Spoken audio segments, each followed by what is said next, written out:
Raki. I've worked in Turkey. Um, I think it was after I was in China. I spent a week there troubleshooting a problem. I fixed it very rapidly, but it's quite expensive to get me out there to fix a problem. So the company that I was visiting decided to get me to do other work as well. There's a piece of equipment they'd bought. Well, if it was the modern era, I'd say they bought it cheap online, but then wanted me to fit it. So it was a piece of equipment. It was a grader, a lever grader, for grading chickens. It's quite an interesting piece of equipment, if I'm honest. I don't think it's in use anymore. It's probably illegal. But essentially how it worked, it was like a conveyor belt with levers on it, and the levers were synchronized with the production line. So as the chickens, which were obviously dead, headless, eviscerated, like you see in the supermarkets, I think you get the drift.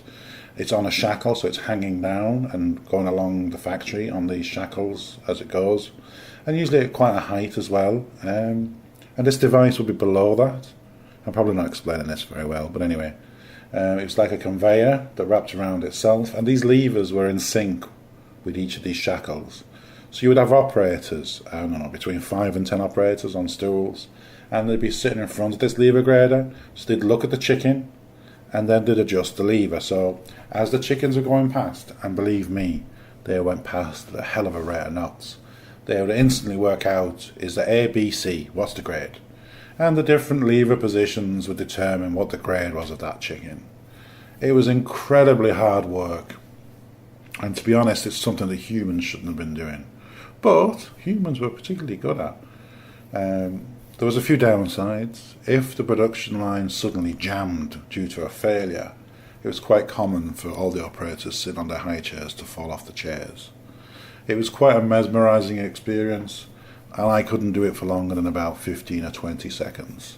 It wasn't a lot of physical labour, because that's the first thing you think of with me not doing it, but it was just pretty intense. But there were people who were very good at it. Anyhow, I was in Turkey, and the factory I was at, the problem was fixed very quickly, but they wouldn't let me go, and they were hanging on to me, and then they said to me, commission this lever grader. I'd seen them in use, I knew how they worked. I'd never installed one though, so I had to install it, and I did. It's before Google, I don't know if that's a good thing, but I was sent the instructions, and I managed to get it working, and I was free to leave, and come back home. But a couple of my colleagues had worked in Turkey. I wasn't a big drinker in those days. I didn't drink much, to be fair. Maybe the odd pint of lager here and there. But a couple of my colleagues were pretty heavy drinkers. One of them, when he was in Turkey, and I believe the drink is also available in Albania and the Greek islands, and maybe in the Balkans as well. It's called Raki. It's a sweetened, often anise-flavoured alcoholic drink. And it's pretty strong stuff. It's 40 to 50%.